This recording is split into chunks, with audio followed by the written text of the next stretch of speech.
मखमली गद्दों में भी वो सुकून कहाँ, जो सुकून अपने दादी दादू की गोद में मिलता है। जय श्री राम दोस्तों, आज की ये दर्द भरी कहानी आप लोगों को पसंद आए तो please like and share subscribe ज़रूर कीजिएगा। कहानी को पूरा ज़रूर सुनिएगा और मैसेज करके ज़रूर बताइएगा। चलिए कहानी शुरू करते हैं। विदेश से लौटे पोते ने जब अपने दादी दादू को भीख मांगते देखा तो उसके होश उड़ गए। बूढ़े दादी दादू की दर्द भरी कहानी। सोहन को आज पूरे 5 साल हो चुके थे। अपनी दादी दादू और अपने माँ बाप से दूर हुए। सोहन भारत से विदेश अपनी इंजीनियर की पढ़ाई करने के लिए आया था। आज सोहन की दादी दादू की सालगिरह है और सोहन आज ही के दिन इंडिया वापस आ रहा है। सोहन बहुत ज़्यादा खुश था कि उसने अपने दादी दादू से मिलेगा। सोहन अपने दादी दादू से बहुत प्यार करता है। बचपन में सोहन जब भी स्कूल से आता सीधे अपने दादी दादू के पास जाता और स्कूल की सारी बातें बताया करता था। सोहन की इंजीनियर की पढ़ाई पूरी हो चुकी थी और एक अच्छी जॉब पर लग गया था, इसलिए उसने अपने भारत जाकर दादी दादू को सरप्राइज़ देने का सोचा। सोहन जब एयरपोर्ट पर पहुंचा तो फ़्लाइट 1 घंटा लेट थी।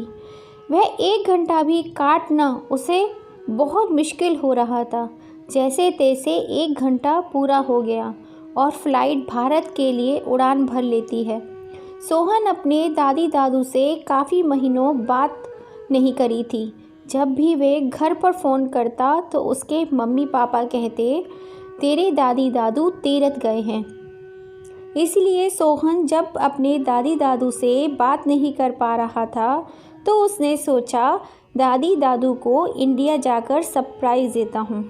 सोहन बस जल्दी से जल्दी अपने दादी दादू से मिलना चाहता था।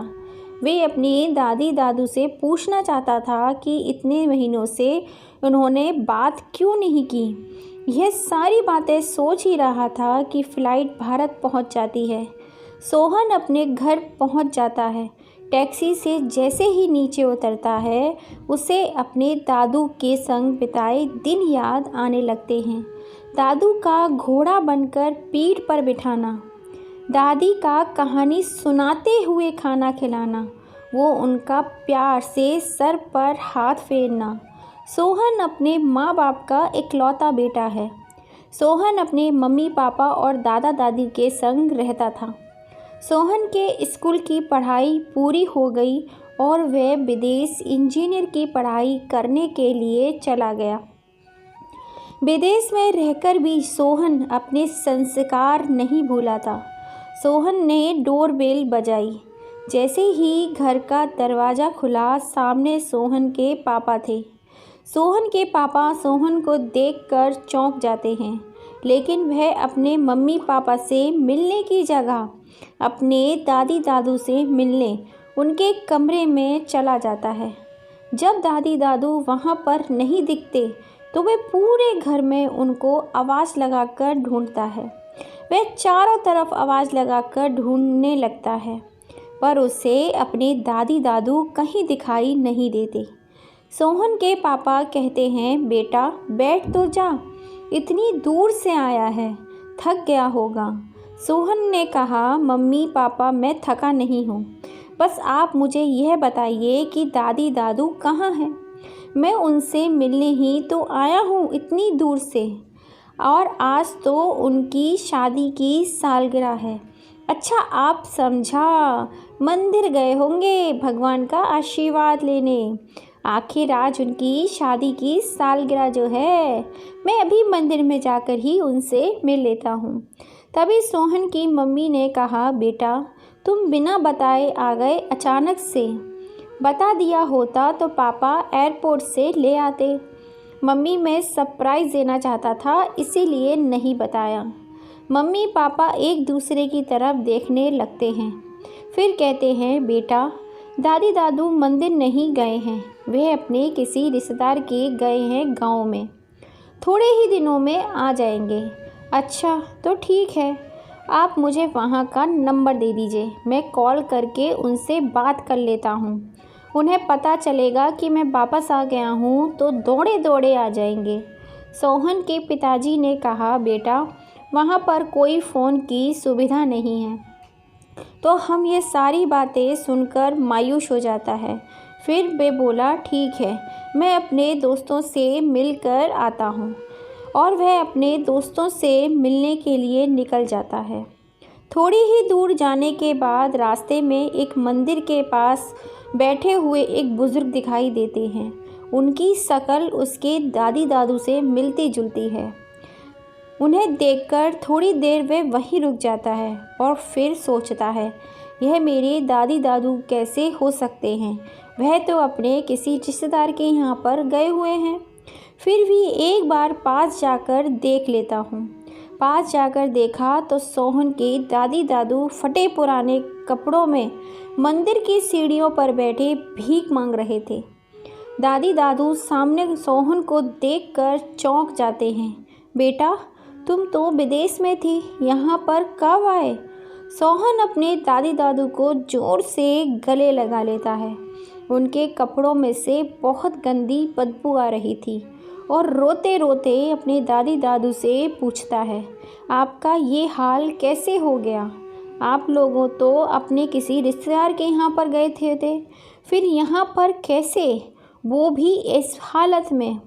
दादी दादू सच सच बताइए, आपका ये हाल कैसे हुआ? आपको मेरी कसम। इतना पूछते ही दादी दादू सोहन के गले लगकर फूट फूट कर रोने लगते हैं। तब दादी ने कहा, क्या बताऊं बेटा, तुम्हारे विदेश जाने के बाद तुम्हारी मम्मी पापा हम उन पर बोझ बन गए। तुम्हारी मम्मी किसी न किसी बात पर हमेशा ताने दिया करती थीं। तुम्हारे पापा भी बहू का ही साथ देते थे। दिन रात घर के सारे काम कराती और खाने के नाम पर बस 2 सूखी रोटी दिया करती थी और खुद दिन भर किटी पार्टियों में बिज़ी रहती थी। जब देखो अपनी सहेलियों के साथ फ़ोन पर बस बातें करती रहती। नौकरों से भी बदतर हालत हो गई थी हमारी। यह सब कुछ सहन कर कर भी हम चुपचाप एक कोने में पड़े रहते थे। चलो 2 वक्त की रोटी तो मिल जाती है, पर बहू को वह भी हमें देना बोझ लगने लगा। रात का बचा हुआ बासी खाना हमको देती थी। तेरे दादाजी से रोटी चबाई नहीं जाती। फिर भी बहू के डर से हम दोनों पानी में डुबो डुबो कर रोटी खाते थे। ठंडी बासी रोटी खाने की वजह से एक दिन अचानक तेरे दादाजी की तबीयत खराब हो गई तो तेरे पापा से दवाई के लिए पैसे मांगे। बहू और बेटे ने कहा, वैसे ही खर्चे कम है क्या, जो आप लोगों के फालतू के खर्चे और उठाएं? अरे गैस बन गई होगी, ज़रा सा चूरन दे दीजिए, सही हो जाएंगे। बस छोटी छोटी बात पर नौटंकी करते रहते हैं। इन्हें तो बहाना चाहिए बस पैसे मांगने का। जैसे तैसे करके उस समय तो तेरे दादाजी को संभाल लिया। फिर कुछ दिनों के बाद तेरे दादाजी को बहुत तेज़ बुखार आ गया। फिर से तेरे पापा ने पैसे देने के लिए मना कर दिया और कहा, इस बुढ़ापे में कोई भी छोटी मोटी बीमारियां तो लगती ही रहती हैं, थोड़ा आराम करेंगे तो सही हो जाएंगे, डॉक्टर की कोई ज़रूरत नहीं है। लेकिन तेरे दादाजी का बुखार सही होने का नाम ही नहीं ले रहा था। फिर बहू बेटे ने हम दोनों को घर से ही निकाल दिया, यह कहकर हमारे पास इतने पैसे नहीं हैं कि आप दोनों के खर्चे उठा सकें। फिर मैं तेरे बीमार दादाजी को लेकर कहाँ कहाँ नहीं भटकी। ना तो हमारे पास पैसे थे और ना खाने के लिए खाना था। ऊपर से तेरे दादाजी इतने बीमार थे, उनका इलाज कराने के लिए भी पैसे नहीं थे। डॉक्टर ने कहा, पहले पैसे लाओ फिर इलाज करेंगे। मेरे पास गले में एक मंगलसूत्र था। अपने पति की जान बचाने के लिए मैंने उसको ही बेच दिया और तेरे दादाजी का इलाज कराया। धीरे धीरे तेरे दादाजी ठीक हो गए। फिर हम दोनों के पास न रहने की कोई जगह थी और न भूख के मारे हमारी हालत भी ख़राब हो रही थी। तब हमारे पास भीख मांगने के अलावा और कोई चारा नहीं था। ये सारी बातें सुनते हुए सोहन का कलेजा फटा जा रहा था। पापा मम्मी ने आप दोनों के साथ बहुत गलत किया। ऐसा करके उन्होंने बिल्कुल भी अच्छा नहीं किया। सोहन फिर अपने दादी दादू से कहता है, चलो आप मेरे साथ घर चलो। दादी दादू बोले, बेटा हमको उस घर में नहीं जाना, थोड़ी सी ही तो ज़िंदगी बची है, यहीं इसी मंदिर में सीढ़ियों पर ही गुजार लेंगे। सोहन ने कहा, आप मंदिर की सीढ़ियों पर भीख मांगकर क्यों गुजारा करेंगे? वह घर आपका है, उसे आपने अपनी मेहनत से बनाया है, उसमें रहने का हक भी आप ही का है। आप चलिए मेरे साथ। और आज तो आपकी शादी की भी सालगिरह है। सोहन अपने दादी दादू को लेकर घर जाता है। आप चिंता मत करिए, मैं आपके साथ हूँ। घर ले जाकर सबसे पहले नहला धुलाकर दादी दादू को साफ़ सुथरे कपड़े पहना करता है। फिर उनके लिए बाज़ार से खाना मंगाता है। बहुत दिनों के बाद इतना अच्छा खाना खाकर दादी दादू की आंखों में आंसू आ जाते हैं और वे अपने पोते को गले से लगा लेते हैं। सोहन के मम्मी पापा अपने माँ बाप को घर में देखकर एकदम से भड़क जाते हैं और कहते हैं, आप लोगों की हिम्मत कैसे हुई यहाँ पर आने की? तभी सोहन ज़ोर से चिल्लाता है, आपकी हिम्मत कैसे हुई मेरे दादी दादू से इस तरीके की बात करने की? सोहन की मम्मी ने कहा, इन दोनों बुढ़े बुढ़िया को हम घर में नहीं रख सकते, ये हमारा घर है। तभी सोहन ने गुस्से से कहा, आपका घर? ये आपका घर कैसे हुआ? यह घर मेरे दादी दादू का है, इन्होंने अपने खून पसीने की कमाई से बनाया है और आप कहते हैं मेरा घर? आप लोगों ने इनके घर से ही इनको निकाल दिया। आपकी हिम्मत कैसे हुई ऐसा करने की? आपने एक बार भी नहीं सोचा कि ये लोग कहाँ जाएंगे, क्या खाएंगे? बस छोड़ दिया इनको मरने के लिए, मंदिर की सीढ़ियों पर भीख मांगने के लिए। आप लोग इस घर से निकलिए, यह मेरे दादी दादू का घर है और इस घर में रहने का हक भी इन्हीं का है। तभी उसके दादी दादू ने कहा, निकल मेरे घर से, ऐसे नालायक बेटे की मेरे घर में कोई ज़रूरत नहीं है। तभी उनके बहू बेटे दोनों पैरों में गिर जाते हैं। बाबूजी हमें माफ़ कर दीजिए, हमसे बहुत बड़ी गलती हो गई, हम लोग आगे से ऐसा कुछ नहीं करेंगे, प्लीज़ हमें माफ़ कर दीजिए। लेकिन दादाजी ने कहा, अब तुम लोग इस घर से निकल जाओ, हम दोनों बूढ़े बूढ़ी एक दूसरे के सहारे सुख शांति से रहेंगे।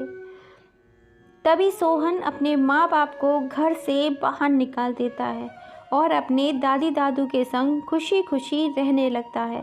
कुछ समय रहने के बाद वे वापस से अपने घर यानी विदेश वापस चला जाता है, क्योंकि वहाँ पर उसकी जॉब की थी और हर महीने अपने दादी दादू को पैसे भेज देता है, जिससे उनका गुजारा अच्छे से होने लगता है और खुशी खुशी वे दोनों आराम से रहने लगते हैं। तो नमस्कार दोस्तों, आपको ये दुख भरी कहानी कैसी लगी? कहानी थोड़ी सी भी पसंद आई हो तो लाइक शेयर एंड सब्सक्राइब ज़रूर कीजिएगा और ज़्यादा से ज़्यादा अपने फैमिली फ्रेंड में शेयर कीजिएगा। फिर मिलेंगे ऐसी ही किसी नई कहानी के संग। जय श्री राम दोस्तों, फिर से आप सबका दिल से धन्यवाद। जय श्री राम।